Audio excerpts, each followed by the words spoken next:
Breaking news out of Tennessee. The Titans are under fire after a crushing 20-2 loss to the Denver Broncos, and now the spotlight is burning bright on head coach Brian Callahan. Should he be shown the door just 1 week into the season, or does he deserve time to prove himself? Before we dive into this explosive story, make sure you hit that subscribe button, give this video a like, and don't forget to turn on the bell icon so you never miss the latest breaking NFL updates. It's only been a couple of days since the Titans season opener, but fans and analysts everywhere can't stop asking the same question: should Brian Callahan be fired? Some are calling him a complete bust, while others argue it's far too early to make that judgment. Remember, Callahan nearly lost his job at the end of last season when the Titans collapsed to a 3-4 start. And now, after just 1 week, the pressure is already mounting. ESPN's Jeremy Fowler reported just before the season that Tennessee seriously considered a full reset, clearing out both Callahan and GM Ran Carthon. Instead, the front office decided to give Callahan another shot, pairing him with new GM Mike Borgonzi. But here's the reality: owner Amy Adams Strunk has less patience than ever. She's seen the highs of an AFC championship appearance, the Titans grabbing the AFC's #1 seed, and then, heartbreaking failures when it mattered most. So the question remains, is Brian Callahan already on borrowed time in Tennessee? The Titans were once a team built to dominate. Just a few years ago, they looked unstoppable. But ever since trading away A.J. Brown and letting Derrick Henry walk, the franchise has spiraled. And here's the painful part: Derrick Henry, at 31 years old, still looks like one of the most dangerous running backs in the league. Tennessee gave him up, and now they're paying the price. For Brian Callahan, the outlook is grim. His first season, his first game, and already the doubts are louder than ever. Against Denver, Tennessee had plenty of chances to win, yet every single opportunity slipped through their fingers. The loss wasn't just about bad luck, it was about poor execution, shaky decisions, and a team that looked completely out of sync. And then there's Cam Ward. Let's be honest, he struggled. This was supposed to be Callahan's specialty. He was hired as the quarterback whisperer, the guy who molded Peyton Manning in Denver and helped guide Joe Burrow to a Super Bowl in Cincinnati. The Titans believed he could bring that same magic to Ward. But in his debut, Ward went just 12 of 28, barely hitting 43% of his throws, finishing with 112 yards and no touchdowns. 0. To make matters worse, he got almost no help from his teammates. Dropped passes piled up, drives stalled, and the offense never found its rhythm. The promise of Brian Callahan was that he could build a quarterback-friendly system.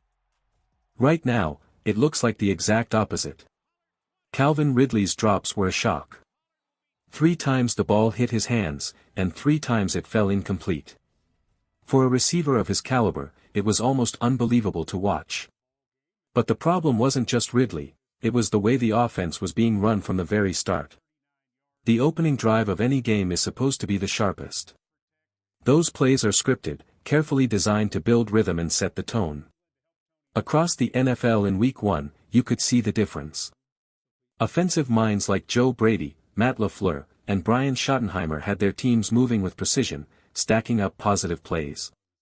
But when you look at Brian Callahan's chart, both his scripted and non-scripted play calls landed deep in the negative. Simply put, his offense looked lost before it even began. And it showed in the numbers. Only 2 quarterbacks in Week 1 failed to complete 50% of their passes, Russell Wilson and Cam Ward. That's the company Tennessee's rookie now finds himself in, and much of that blame circles right back to Callahan. His play design did nothing to help Ward find confidence or rhythm. Still, there's a silver lining. Despite the rough debut, Ward flashed glimpses of raw talent, the kind that could blossom if properly nurtured. The real question is, will Brian Callahan be the coach to unlock it, or will Tennessee decide he's the wrong man for the job before it's too late? If the play calling wasn't already bad enough, Brian Callahan's game management made things even worse. Moments that could have swung momentum in Tennessee's favor instead turned into self-inflicted disasters. Nick Wright from Fox Sports summed it up bluntly: what Callahan did at the end of the first half was as bad as anything Will Levis did last year. And he wasn't exaggerating. Here's what happened. The Titans got the ball back at their own 7-yard line with 47 seconds left before halftime. That's a situation where most coaches play it safe, run the clock, avoid mistakes, and head into the locker room regrouped. Instead, Callahan gambled. He called a pass play, then another. On the second attempt, J.C. Lamb was beaten badly, and Cam Ward was sacked just outside the end zone. It looked like a safety, and honestly, it should have been called one. To make matters worse, 8 seconds mysteriously drained off the clock during the chaos. That gave Denver extra breathing room to set up field position after Tennessee had to punt from deep in its own end zone. What could have been a clean halftime reset turned into another example of poor decision-making that directly hurt the Titans. This wasn't just one mistake. It was a window into a larger problem, a head coach who looked overwhelmed by the moment. The Broncos capitalized on Tennessee's mistakes, and by halftime the momentum was completely gone. A 70-yard kick return set up a quick field goal, and Denver walked into the locker room with a 9-6 lead. The Titans, meanwhile, walked in with nothing but frustration. And the numbers told the story. Tennessee racked up 131 penalty yards, nearly matching their 135 total offensive yards. Think about that. For every yard the offense gained, the Titans practically gave it right back with flags. That isn't just sloppy football, it's a total lack of discipline. What makes it worse is that this roster isn't made up of rookies. Kevin Zeitler is a veteran. Lloyd Cushenberry is a veteran. J.C. Lamb is in his second year. With that kind of experience, there's no excuse for 13 penalties. Responsibility falls directly on the head coach, and Brian Callahan hasn't shown he can keep his team under control. But the most alarming mistake wasn't even a penalty, it was Callahan himself not knowing the rules. In the third quarter, the Titans had a chance to flip momentum on a 25-yard completion. On replay, it was clear the receiver's elbow touched down in bounds, which by rule counts the same as 2 feet. That should have been a first down. Instead of challenging, Callahan let it go.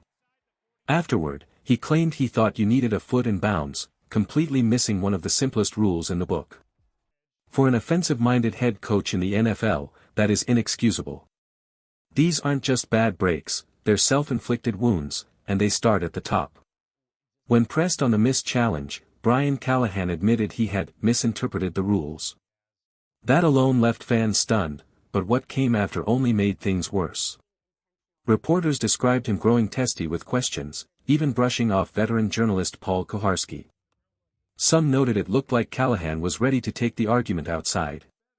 That's not the demeanor of a confident head coach, that's a man unraveling under pressure. The following day, Callahan tried to walk it back. He claimed he knew the rule all along, that he simply misspoke in the heat of the moment.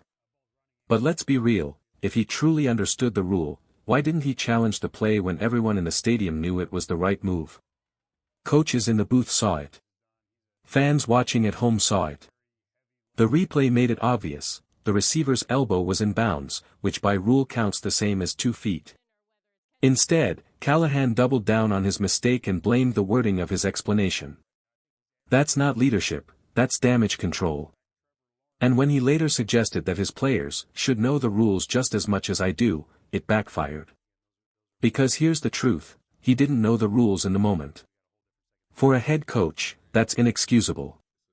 Players look to their leader for clarity, for discipline, for answers when the game is on the line. If the coach can't provide that, what message does it send to the entire locker room? At this point, the frustration isn't just about a bad Week 1 loss. It's about trust, accountability, and whether Brian Callahan is the man to guide this team forward. Some mistakes can be forgiven. Not knowing the rules of the game you're paid to master. That might be unforgivable. That catch was clear, no debate, no gray area. Elegant manner secured it, and moments like that are exactly why many believe he's destined to become a star in this league. But instead of challenging, Brian Callahan stood still, proving once again how costly his hesitation and lack of awareness can be. And here's the reality, good coaches don't miss those details. They know the rules, they recognize the moment, and they act decisively. We see it across the league every week, whether it's Kevin O'Connell with Minnesota or other sharp minds on the sideline, the best coaches seize opportunities, not let them slip away. So where does that leave Callahan? Right now, his future feels like a coin flip. Survive the next couple of weeks, and maybe he steadies the ship. But if the Titans stumble again, especially against a struggling Rams team up next, the pressure will skyrocket. 2 wins in their first 8 games. That could be the breaking point. For now, the question lingers like a storm cloud over Nashville: is Brian Callahan already on borrowed time?